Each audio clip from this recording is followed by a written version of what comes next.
Le DAF Fresh Morning, c'est 104.5 tonnes de bonne humeur. Tous les matins sur Urban FM. La meilleure radio de la capitale. La meilleure radio de la capitale.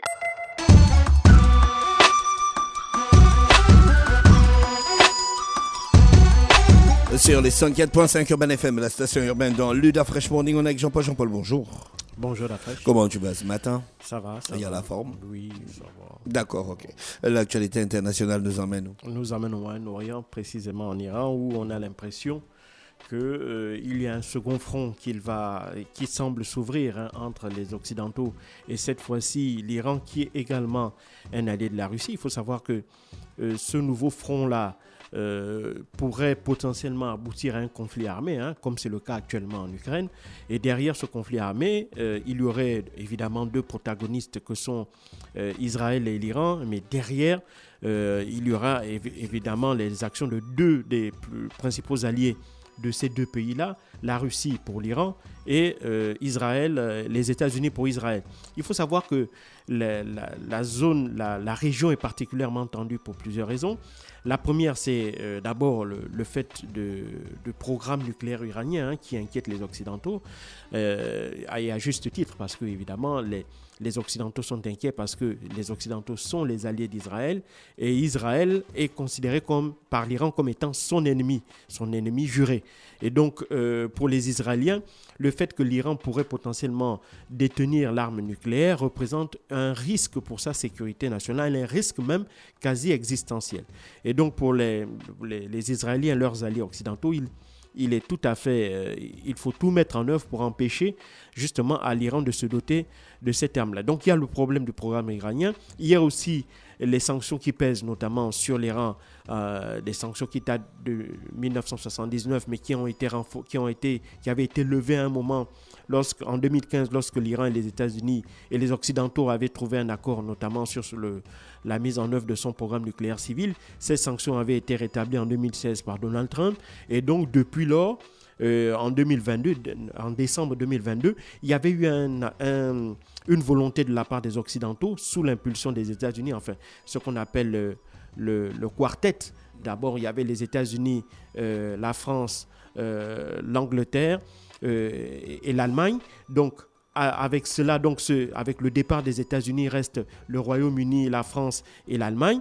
Mais derrière, depuis l'arrivée de Joe Biden, même s'il n'y a pas eu une volonté de réintégrer cet accord, mais il y a une volonté d'essayer d'influer sur les décisions de cet accord-là, notamment en pesant sur ses alliés français, allemands et anglais. Et donc, il y a le fond justement de la livraison d'armes à la Russie qui est en guerre avec les États-Unis, si on peut dire, avec les Occidentaux, une forme de guerre hybride en Ukraine. Et donc, il y a ce problème-là. Il y a le problème, comme je l'ai dit, du point de vue nucléaire iranien. Il y a le problème de la livraison d'armes de l'Iran, de la livraison d'armes iraniennes en Russie, notamment la construction de ce qu'ils appellent les drones kamikazes. Et puis, derrière, il y a aussi le soutien apporté aux Occidentaux, aux associations ou aux ONG qui alimentent un peu la contestation populaire qui était née de la disparition d'une de ses concitoyennes. Et il faut savoir que ça fait déjà plus de 3 mois aujourd'hui que les contestations continuent, même si elles ont énormément perdu en intensité. Et donc c'est dans ce contexte-là que, évidemment, il y a eu la visite du directeur de l'Agence internationale de l'énergie atomique, M. Rafael Grossi. Et donc, celui-ci s'est rendu en urgence à Téhéran la semaine dernière. Il y était jeudi et vendredi dernier, donc le 2 et le 3. Et donc, il a rencontré les plus hautes autorités, à savoir le président de l'Iran, Ebrahim Raïssi, et évidemment les responsables du programme nucléaire iranien. Alors, lorsqu'il est revenu de là-bas samedi dernier, il avait apporté un certain nombre de messages positifs qui semblaient ramener, si tu voulais, les choses dans le sens de l'apaisement, dans l'idée où, selon Rafael Grossi, les Iraniens avaient accepté un certain nombre de propositions qu'il avait faites. La première, c'était l'augmentation du nombre d'inspections de 50%. La deuxième chose, c'était la réinstallation de caméras sur le site le site de la montagne Koro, qui est l'un des sites dans lesquels il y a les centrifugeuses et le site de production d'eau lourde qui sont indispensables pour l'enrichissement d'uranium afin d'obtenir donc cette arme nucléaire. Et il faut savoir que le site de la montagne Koro, c'est celui qui, selon les dires de l'AIEA, on avait trouvé des traces d'uranium enrichi à plus de 83%, ce qui est un peu moins de 90%, qui est le seuil minimal pour faire ce qu'on appelle le plutonium, donc de l'uranium nucléaire, qui est celui avec lequel on fabrique la bombe atomique. Et donc, il avait donc dit l'Iran aurait accepté d'augmenter le nombre de caméras sur ce site-là. Et puis, patatras, on a dans la foulée, donc je crois hier, il y a eu un démenti ferme de la part du porte-parole du programme iranien qui a expliqué qu'il n'y a pas eu d'augmentation de 50% du nombre d'inspections. On est juste passé de 8 à 11 inspections sur les différents sites. La deuxième chose, c'est qu'on n'a pas réinstallé, l'Iran n'a jamais donné son accord pour réinstaller des caméras sur ce site-là d'enrichissement. Et enfin, il est clair que Raphaël Grossi, la semaine dernière, avait dit qu'il avait pu rencontrer quelques scientifiques du programme nucléaire iranien, ce que les Iraniens encore eux-mêmes ont démenti en disant qu'il n'a rencontré aucun scientifique.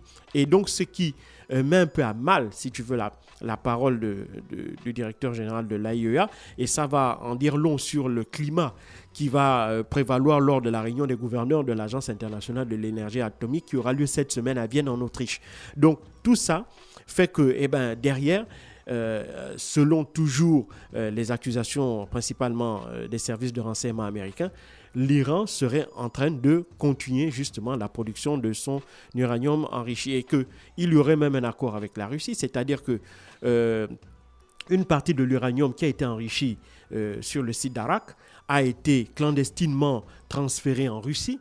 Et donc, au cas où il y aurait une attaque de l'un des sites de production d'uranium, l'uranium déjà enrichi n'aurait pas été détruit puisqu'il a été mis un peu à l'abri, en sécurité en Russie. Il ne faut pas oublier que cette accusation, même si elle est on peut difficilement la prouver, elle reste quand même d'un point de vue intellectuel quand même plausible parce qu'il faut bien comprendre que l'Iran avait fait l'objet d'une attaque le 29 janvier dernier. L'un de ses sites militaires avait été attaqué lors d'une attaque par des drones, même si évidemment Israël a toujours démenti, et encore moins les États-Unis ont toujours démenti, être les responsables de l'attaque du site qui est situé tout proche de la ville d'Ispahan, non loin de la frontière, situé au centre du pays. Et donc, même si les Américains et les Israéliens n'ont jamais formellement dit qu'ils étaient derrière cette attaque, il est clair que celle-ci sent fortement leur empreinte. Et donc, c'est dans cette situation que l'on se retrouve aujourd'hui, avec d'une part la volonté affichée par les Iraniens de ne pas revenir dans ce qu'on appelle l'accord global qui avait été signé en 2015 et duquel les Iraniens ont décidé de sortir aussi après la sortie des États-Unis, puisque les États-Unis étant sortis, ils ont considéré que l'Allemagne, l'Angleterre et la France ne pouvaient pas garantir, si tu veux, le respect le respect des clauses qui étaient contenues à l'intérieur. Ce respect ne pouvait être garanti que par les États-Unis, qui est la superpuissance. Et donc, de ce fait, ils ont estimé que puisque les Américains ne reconnaissaient plus cet accord et avaient décidé unilatéralement de s'en retirer, eux aussi, ils estimaient qu'ils n'avaient plus de raison de respecter cet accord-là. Et c'est la raison pour laquelle ils avaient repris, si tu veux, l'enrichissement d'uranium eux-mêmes. Il faut savoir que dans l'accord qui avait été signé avec les États-Unis et avec la Russie, qu'est-ce qui était dit? Il était dit que la Russie devait en réalité fournir l'uranium enrichi qui permettrait de faire tourner les turbines qui devaient produire l'électricité dans les centrales nucléaires. Et derrière, la Russie aussi devait s'assurer, contrôler que l'Iran ne cherche pas à enrichir par lui-même de l'uranium et donc d'obtenir de l'uranium militaire, donc le plutonium. Et maintenant que, évidemment, on a dans un premier temps la sortie des Américains de cet accord de manière unilatérale, la deuxième chose, c'est que les États-Unis ont rétabli les sanctions contre l'Iran. Troisièmement, eh ben, les États-Unis sont quasiment en froid avec la Russie à cause de la situation en Ukraine. Et avec, si tu veux, les sanctions, toute la batterie de sanctions, une dizaine de batteries de sanctions imposées par les Occidentaux à la Russie, eh bien, la Russie ne se sent plus, elle aussi, en proie de faire respecter les dispositions de cet accord de 2015-là vis-à-vis de son allié iranien qui lui fournit également des armes dont il a besoin, notamment pour mener son action, pour mener sa guerre en Ukraine. Donc, on est dans une situation où cet accord de 2015 est en réalité volé en éclats. Et donc, par conséquent, eh ben, ni la Russie ne peut tenir l'Iran, ni les États-Unis ne sont en mesure de forcer, d'amener les Occidentaux, donc les Français, les Allemands et les Anglais, à obliger l'Iran à justement respecter les dispositions de cet accord-là. Donc, c'est un accord qui est actuellement au point mort. Et la conséquence, c'est que aujourd'hui, l'Iran a, semble-t-il, repris sa marche en avant en matière d'enrichissement d'uranium. Et donc, la Russie, elle estime peut-être qu'elle a des choses plus importantes à faire, c'est-à-dire d'abord assurer sa propre sécurité et ensuite continuer son action en Ukraine. Et donc, elle ne se sent plus aussi, elle, obligée, comme je l'ai dit, de surveiller ou de contrôler l'action de l'Iran dans cet accord-là. Et donc, on assiste à une espèce d'escalade déjà. Il faut savoir qu'aujourd'hui, le secrétaire d'État à la Défense, Lloyd Austin, entame une tournée dans la sous-région. Il a commencé par la Jordanie. Il est arrivé aujourd'hui, il est arrivé avant-hier en Jordanie. Hier, il est arrivé en Israël. Et cette journée n'est pas anodine parce que avec le retour de Benjamin Netanyahou à la tête du gouvernement israélien, il y a de forts risques qu'il y ait aussi une guerre qui puisse éclater entre l'Iran et Israël. Enfin, du moins, Netanyahou n'a jamais caché sa volonté de contraindre l'Iran, y compris par l'action militaire, donc par la force, à abandonner son programme nucléaire.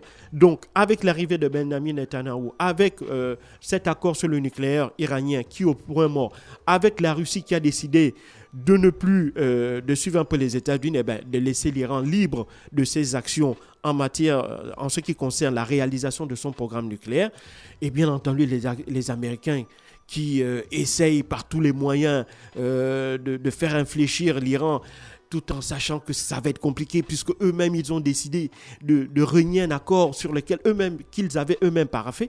On est un peu dans une situation où, comme ça, là, on est dans une marmite qui est en train de bouillir, et donc la pression monte. Et maintenant, ce qui est clair, c'est que Lloyd Austin est à Jérusalem pour essayer de faire baisser la tension du côté des Israéliens, en essayant de leur apporter un certain nombre de garanties qu'ils vont tout mettre en œuvre, notamment certainement en ajoutant des sanctions. Or, c'est justement ces sanctions-là qui font que l'Iran refuse aujourd'hui de respecter l'accord sur le nucléaire, puisqu'ils estiment qu'en 2015, ils avaient fait tout ce que les Occidentaux avaient demandé. Ça n'avait pas empêché qu'en 2017, unilatéralement, les États-Unis quittent cet accord. Donc, ils vont essayer de convaincre les Israéliens, ça va être difficile, de ne pas mener, surtout pour le moment, une opération militaire, parce que cette opération militaire, imaginons qu'elle se passe, que l'Iran la vive très mal et décide aussi de déclencher la guerre, et bien vous voyez qu'il y aura un nouveau front qui va s'ouvrir entre l'Iran et Israël, une nouvelle guerre, et derrière on aura les États-Unis qui seront à couteau tiré. D'un côté, il va falloir soutenir son allié indéfectible qu'est Israël, et il ne faudra pas laisser tomber l'Ukraine. La même chose pour la Russie, qui va devoir elle aussi, à son corps défendant, devoir entrer dans un conflit peut-être qu'elle ne souhaitait pas, parce qu'elle ne pourra pas lâcher l'allié iranien dont elle a besoin, et elle continuera aussi à mener son action en Ukraine. Donc tout ça, c'est aussi un autre signe qui pourrait entraîner une autre escalade par la suite. Donc le monde semble retenir son souffle. L'ouverture d'un front, c'est la raison pour laquelle Lloyd Austin est là-bas, pour absolument empêcher que un front s'ouvre de ce côté-là. Mais pour cela, il va falloir trouver des arguments particulièrement convaincants d'une part, pour donner aux Israéliens la garantie que les Américains vont tout mettre en œuvre, y compris même l'option militaire, c'est-à-dire s'engager à côté des Israéliens dans le cadre d'une action militaire pour empêcher à l'Iran de parvenir à ses fins. Et là, évidemment, c'est quelque chose que l'on doit regarder de très très près. Merci Jean-Paul qui revenait sur l'actualité internationale ce matin sur les 104.5 Urban FM, la station urbaine dans l'UDA Fresh Morning. On se retrouve juste en musique. Restez connectés sur les 104.5 Urban FM, la station urbaine. Le DAF Fresh Morning, c'est 104.5 tonnes de bonne humeur. Tous les matins sur Urban FM. La meilleure radio de la capitale. La meilleure radio de la capitale.